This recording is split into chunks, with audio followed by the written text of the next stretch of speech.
What's up, everybody? I'm Flip Flop the Clown, and this is story time, kids, with your boy Flip Flop the Clown. Flip Flop the Clown. Flip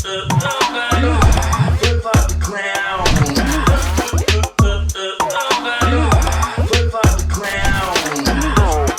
Clown. Story time, kids. I'm here to tell you the story about when I got back surgery. Yeah, I got back surgery because my kinky lifestyle finally caught up to me at age 40. So I had a herniated back, herniated disc on my lower back. And that's just the worst pain ever, man. I don't wish that on like my worst enemy. My fucking pelvis got tilted and shit, and then I was just in constant pain every time, every day, walking, sitting, everything I did. And basically what happened was that yeah, my kinky lifestyle finally caught up to me, man. You know, when I was in my 20s, I used to get beat up by Dominatrixes and just bounce back up the next day, you know. And this time around, you know, I got beat up by a bunch of Dominatrixes, and I got trampled on, and I had a midget chick just punch me in the nuts, and fat chick just fucking squashed me, and it was a wild night. And my body just said, nope, not this time, Flip Flop. My body just tapped out and didn't recuperate, man. And thus herniated disc came about. So you know, I go to the doctor, right? And to the surgeon, to the guy who does the doctor who does the surgeries for a herniated disc and shit. You know, prior to that, I wasted like a year doing like fucking Chinese therapy and like all the alternative shit that's out there. I went to a chiropractor and all that stuff and everything to avoid surgery, but at the end of the day, I had surgery. So I go to this doctor, does the surgery. This guy, you know, I'm from the southwest side of Miami over here, which is mostly Cuban. So this guy is like a shady ass Cuban doctor. He just came from Cuba like a few days ago, and his office was in the shadiest part of Miami, where English is the second language. And I go there because I didn't have insurance, so he just accepted anything, any form of payment, you know, bitcoins or whatever, like blood. He accepted any form of payment. He didn't give a shit if he had insurance or not.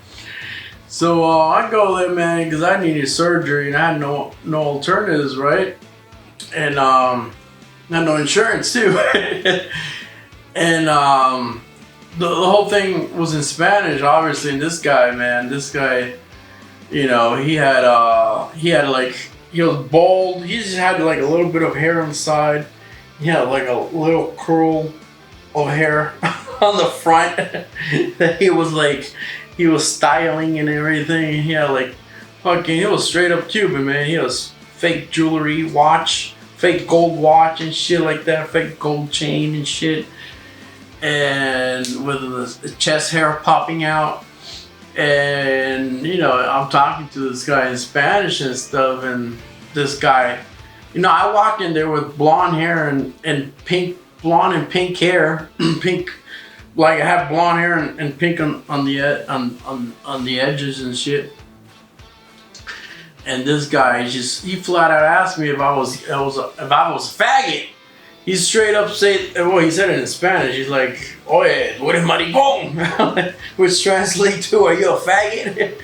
I'm like, yo, no, man, I'm not gay. And I go, oh, okay, man, okay, yeah, sure, okay, you're not gay, okay.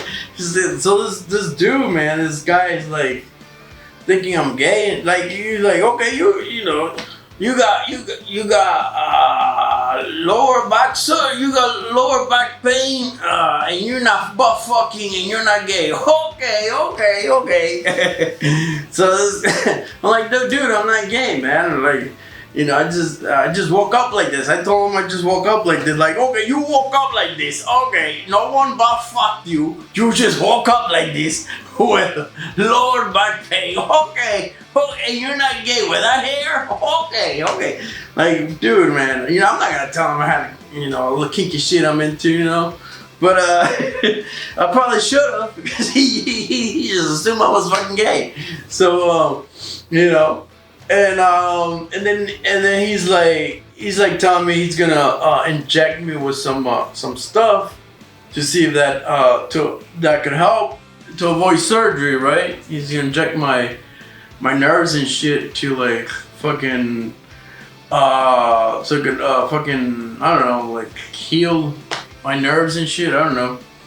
I'm like, okay, yeah, and then he's like, yeah, but we have to.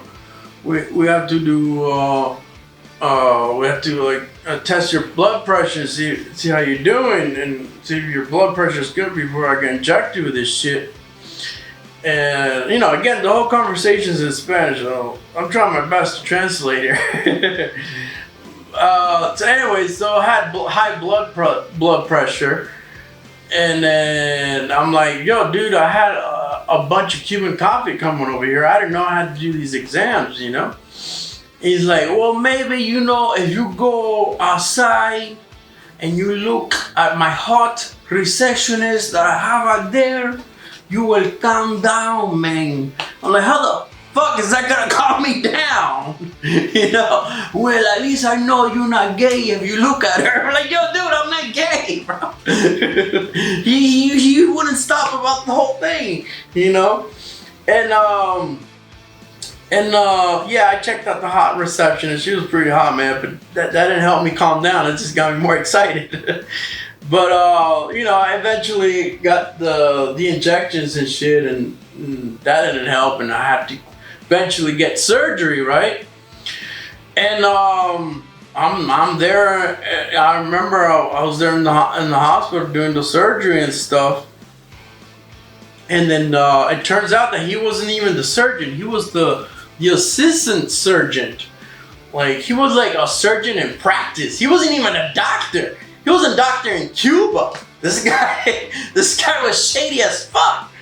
So it turns out that the actual surgeon, the actual doctor, surgeon, certified doctor, surgeon here in the United States, he was also Cuban, but this guy, he had like a bunch of like little practices, little offices, like the office that this douchebag was in, and he would come in like once a week to check up on this doctor guy who thought I was gay, and he would just come once a week and collect an envelope full of cash, sign some papers, and get the fuck out of there. That's what he would do. And then so on the day of the surgery, this guy, he was like the assistant apprentice surgeon or something, and then the real surgeon was there.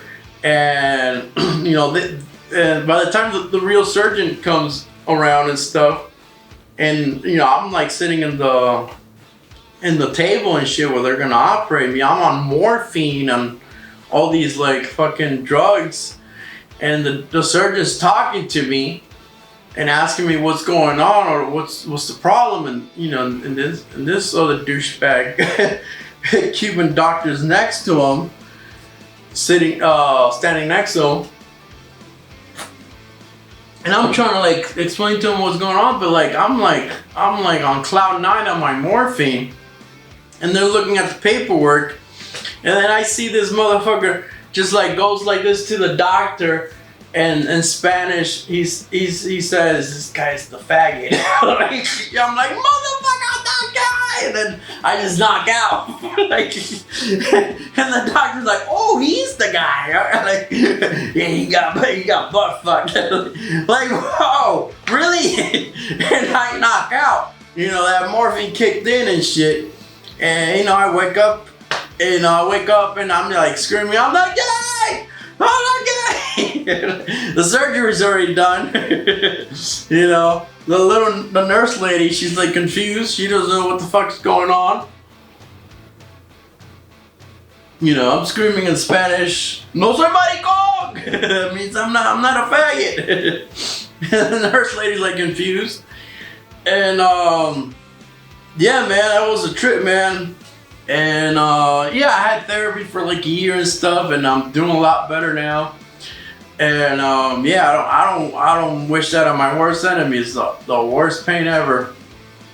But yeah, man, moral of the story, man, you know, moral of the story is, man, enjoy your youth what you can, and fucking protect your spine, man, because when I was in my 20s, man, I would do a lot of kinky stuff. Even in my 30s, a lot of stuff with dominatrixes. I would get beat up, and they would trample me on my back and just stomp on my spine and whip me on my spine and shit, and all that stuff. Just like, you know, at the I guess all that stuff just accumulated, and when I hit 40.